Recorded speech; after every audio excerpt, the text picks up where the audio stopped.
السلام علیکم عزیز طلباء، آج ہم کلاس 9 کا سبق نمبر 7 کی مشق کریں گے۔ میں آپ کو یہ تمام جو آرام و سکون ڈرامہ تھا امتیاز علی تاج صاحب کا، وہ آپ کو پڑھ کے سنا چکا ہوں۔ تو آج ہم اس کی مشق کی جانب جاتے ہیں، تو چلیے چلتے ہیں اسکرین کی جانب۔ تو جناب ہم اسکرین پہ آ گئے ہیں اور اب ہم آپ کو کلاس 9 کا سبق نمبر 7 جس کا عنوان ہے آرام و سکون، اس کی مشق کروائیں گے۔ تو آپ سب لوگ اس کو ذرا غور سے دیکھیے۔ اس کا سوال نمبر 1 ہے کہ مختصر جواب دیں۔ کیا جواب دیں؟ الف، روزانہ آرام و سکون نہ کیا جائے تو اس کا کیا نتیجہ نکلتا ہے؟ اس کا جواب ہے بیمار پڑ کر بہت زیادہ وقت نکالنے کی ضرورت پڑ جاتی ہے۔ جزء ب، بیماری کے باوجود میاں دفتر جانے کے لیے کیوں تیار ہو جاتا ہے؟ اس کا جواب ہے کہ گھر میں اس قدر شور و غوغا تھا کہ میاں نے دفتر جانا ہی بہتر جانا۔ جزء ج ہے کہ اس ڈرامے سے ہمیں کیا سبق ملتا ہے؟ جواب اس کا یوں ہے کہ اس ڈرامے سے یہ سبق ملتا ہے کہ حد سے زیادہ کام کرنے سے بھی صحت خراب ہو سکتی ہے۔ مزید یہ کہ شور بھی ایک آلودگی کی قسم ہے جو صحت پر برا اثر ڈالتی ہے۔ سوال دال، بہت زیادہ شور و غل بھی ماحولیاتی آلودگی کا سبب بنتا ہے۔ شور کی آلودگی سے صحت پر کیا اثر پڑتا ہے؟ اس کا جواب ہے کہ شور کی آلودگی سے انسان کا مزاج چڑچڑا ہو جاتا ہے اور اس طرح اس کی کارکردگی پر منفی اثر پڑتا ہے۔ اس کے علاوہ سماعت پر بھی برے اثرات مرتب ہوتے ہیں۔ اب اسی سوال نمبر 1 کا جزء ہے چھوٹی ہے کہ صحت مند رہنے کے لیے کیا باتیں ضروری ہیں؟ اس کا جواب ہے کہ صحت مند رہنے کے لیے اچھی غذا، مناسب اوقات کار اور خوشگوار ماحول ضروری ہے۔ اب اس کا جزء دال ہے کہ ہمسائے کی کون سی حرکت سے میاں کے آرام میں خلل پڑ رہا تھا؟ تو جواب اس کا ہے کہ ہمسائے کے لڑکے نے ہارمونیم بجانا اور گانا گانے کی پریکٹس شروع کر دی تھی۔ اب سوال نمبر 2 ہے کہ واحد کی جمع اور جمع کے واحد لکھیں۔ تو پہلا ہے وقت، وقت واحد ہے، اس کی جمع کیا ہے؟ اوقات۔ دوسرا لفظ ہے ضرورت، ضرورت واحد ہے اور اس کی جمع ہے ضروریات۔ تیسرا لفظ ہے ہدایات، ہدایات جمع ہے اور اس کا واحد ہے ہدایت۔ اس کے بعد جو لفظ ہے وہ ہے غذا، غذا واحد ہے اور اس کی جمع ہے اغذیہ، اغذیہ۔ اگلا لفظ ہے طبیعت، طبیعت واحد ہے اور اس کی جمع ہے طباع، طباع۔ اگلا لفظ ہے ہمسائے، ہمسائے جمع ہے اور اس کا واحد ہے ہمسایہ۔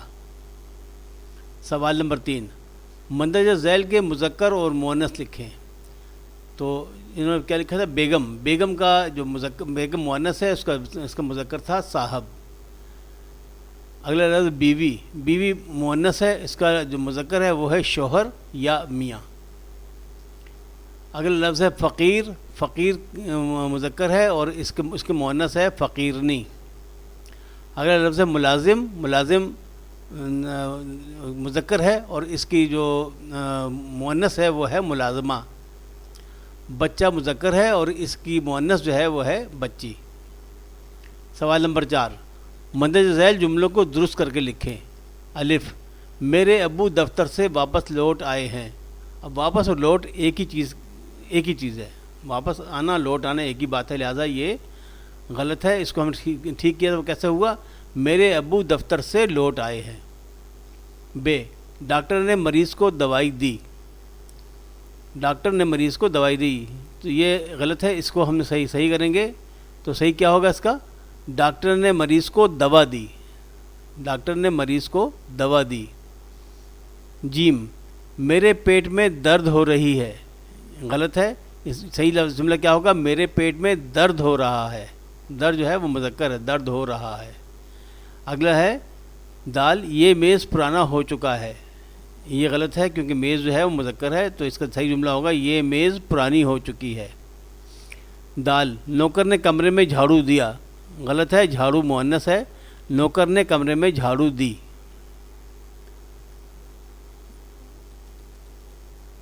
اچھا جی، اب آگے چلتے ہیں سوال نمبر 5.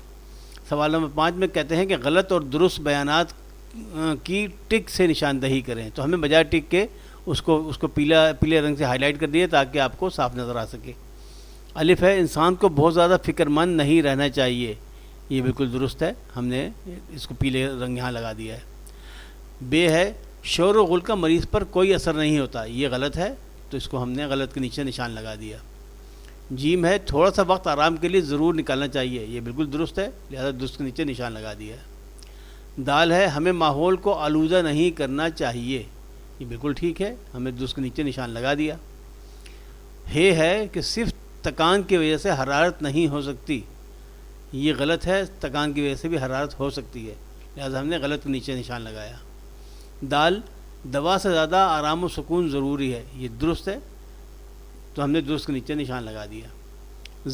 بغیر آرام کے کیے محنت کرتے چلے جانے سے صحت خراب ہو جاتی ہے. بالکل درست ہے، لہذا ہم درست کے نیچے نشان لگا دیا. جو ہے وہ ہے کہ غذا کے معاملے میں کسی احتیاط کی ضرورت نہیں. یہ غلط ہے، غذا کے معاملے میں بھی احتیاط کی ضرورت ہوتی ہے، لہذا ہم نے غلط کے نیچے نشان لگا دیا. تو یہ ہے کہ گرد و غبار سے صحت پر برا اثر پڑتا ہے. بالکل ٹھیک ہے، لہذا ہمیں درست کے نیچے نشان لگا دیا. یہ ہے اس کا کہ انسان کے لیے آرام و سکون بھی اتنا ہی ضروری ہے جتنا کام. بالکل ٹھیک ہے، لہذا ہم نے درست کے نیچے نشان لگا دیا.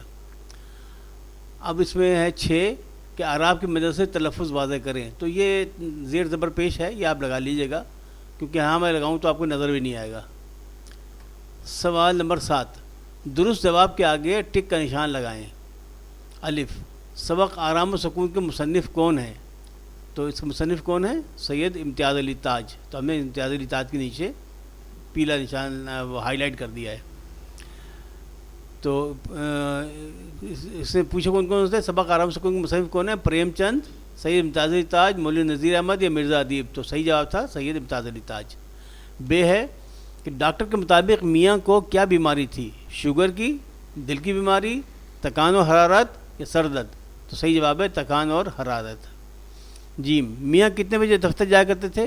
صبح 8 بجے، شام 7 بجے، صبح 10 بجے یا صبح 9 بجے؟ تو صحیح جواب ہے صبح 10 بجے. سوال نمبر دال کہ ڈاکٹر نے میاں کو کس بات کی تاکید کی تھی؟ وقت پر دوا کھانے کی، انجیکشن لگوانے کی، خاموش لیٹے رہنے کی یا سیر کرنے کی؟ تو صحیح جواب ہے خاموش لیٹے رہنے کی. اگلا ہے کہ سبق آرام و سکون میں گھریلو ملازم کا نام کیا تھا؟ کلو، نمبر 2 للو، نمبر 3 بلو یا نمبر 4 ٹلو؟ تو اصل ہے للو، تو للو کے نیچے نشان لگا دیا. دال ہے کہ گھنٹی کس نے میز سے اٹھا کر انگیٹھی پر رکھی تھی؟ نمبر 1 بیوی نے، نمبر 2 میاں نے، نمبر 3 للو نے یا نمبر 4 ننے نے؟ تو اس کا جواب ہے میاں نے. تو میاں کے نیچے نشان ہم نے لگا دیا ہے. ہے کہ میاں صاحب کا نام کیا تھا؟ الف اشتیاق، نمبر 2 مشتاق، نمبر 3 اشفاق یا نمبر 4 اسحاق؟ تو صحیح جواب ہے اشفاق. تو ہم نے اشفاق کے نیچے نشان لگا دیا. سوال تو یہ ہے ملازم کیا چیز کوٹ رہا تھا؟ نمبر 1 نمک، نمبر 2 مرچیں، نمبر 3 ریٹھے یا نمبر 4 گرم مسالہ؟ تو صحیح جواب ہے ریٹھے. اب سوال نمبر 8 ہے. سوال نمبر 8 میں نے پوچھا ہے کہ خالی جگہ کو پر کریں. الف جو ہے اس کا جز ہے، اس میں لکھا ہے کہ تردد کی کوئی بات نہیں، میں نے بہت اچھی طرح ڈیش کر لیا ہے. کیا ڈیش کر لیا ہے؟ معائنہ کر لیا ہے. تو یہاں آپ لکھ دیجیے معائنہ. بے، میرے خیال میں انہیں ڈیش سے زیادہ ڈیش کی ضرورت ہے. تو پہلے ڈیش میں کیا ہے؟ دوا، اور دوسرے ڈیش میں ہے آرام. تو فقرہ بن جائے گا میرے خیال میں انہیں دوا سے زیادہ آرام کی ضرورت ہے. جیم، فقرہ جیم ہے اتنا کام نہ کیا کرو ڈیش صحت سے ہاتھ دھو بیٹھیں گے. تو اس میں اس ڈیش میں کیا لکھنا ہے؟ چونکہ یہ ذرا بڑا تھا لہذا میں آگے لکھ دیا ہے. تو اتنا کام نہ کیا کرو نصیب دشمنا صحت سے ہاتھ دھو بیٹھو گے. نصیب دشمنا یہاں آئے گا. سوال دال ہے جی نہیں دوا کی ڈیش ضرورت نہیں. اس ڈیش میں کیا لکھنا ہے آپ نے؟ مطلق جی نہیں دوا کی مطلق ضرورت نہیں. ہے مریض کے کمرے میں ڈیش نہیں ہونا چاہیے. اس ڈیش میں کیا لکھنا ہے؟ شورغل نہیں ہونا چاہیے. اس کے بعد ہے اگلا واو خاموشی اعصاب کو ایک طرح کی ڈیش بخشتی ہے. کیا بخشتی ہے؟ تقویت بخشتی ہے. اللہ جانے یہ کون ڈیش میری چیزوں کو الٹ پلٹ کرتا ہے. اس ڈیش میں کیا لکھا ہے؟ اللہ مارا. اللہ جانے یہ کون اللہ مارا میری چیزوں کو الٹ پلٹ کرتا ہے. آگے ہے ڈیش کو اتنا خیال بھی تو نہیں آتا گھر میں کوئی بیمار پڑا ہے. تو یہاں پہ کیا لکھنا ہے؟ اللہ ماروں کو اتنا خیال بھی تو نہیں آتا گھر میں کوئی بیمار پڑا ہے. تو یہ ہے میں ڈیش کو ڈیش مرتبہ کہلا چکی ہوں کہ صبح سویرے ہو جایا کرے. تو یہ اس میں کیا لکھنا ہے؟ 2 ڈیش ہیں. پہلے ڈیش میں لکھنا ہے نامراد. تو یہ ہو جائے گا میں نامراد کو. اس دوسرے ڈیش میں کیا لکھنا ہے؟ 20. تو اس فقرہ بن جائے گا میں نامراد کو 20 مرتبہ کہلا چکی ہوں کہ صبح سویرے ہو جایا کرے. یہ ڈیش نے قسم کھا رکھی ہے کہ نہ کبھی کوئی چیز ڈیش پر نہ رہنے دے گا. تو یہ 2 ڈیش ہیں. پہلے ڈیش میں کیا لکھنا ہے؟ کمبخت. اور دوسرے ڈیش میں کیا آئے گا؟ ٹھکانے. تو فقرہ کیا بن جائے گا؟ کمبخت نے قسم کھا رکھی ہے کہ کبھی کوئی چیز ٹھکانے پر نہ رہنے دے گا. سین ہے کہ ڈیش کو سر کھجانے کی فرصت نہیں ملتی. تو یہاں کیا لکھنا ہے آپ نے؟ بیچارے کو سر کھجانے کی فرصت نہیں ملتی. سواد ہے صاحبزادے نے ڈیش نہ فرمائی تو دنیا کسی بہت بڑی نعمت سے محروم نہ ہو جائے گی. تو یہاں کیا ہے؟ نغمہ سرائی. صاحبزادے نے نغمہ سرائی نہ فرمائی تو دنیا کسی بہت بڑی نعمت سے محروم نہ ہو جائے گی. آگے سرگرمیاں ہیں کہ طلباء سے کہیں کہ وہ سید امتیازی تاج سے کوئی اور مزاحیہ ڈرامہ پہ تلاش کر کے پڑھیں. تو وہ آپ کو لائبریری سے ڈھونڈنا پڑے گا اور وہاں سے آپ لے کے پڑھ سکتے ہیں. اور اگلی سرگرمی ہے کہ ڈاکٹر اور مریض کے درمیان مکالمہ تحریر کریں. تو آپ کوئی اور مکالمے بھی تحریر کر سکتے ہیں اس کے علاوہ کہ اگر کوئی ایک مریض ہے اور ایک ڈاکٹر ہے تو ان کے درمیان کیا مکالمہ ہو سکتا ہے. تو یہ پریکٹس کی چیزیں ہیں.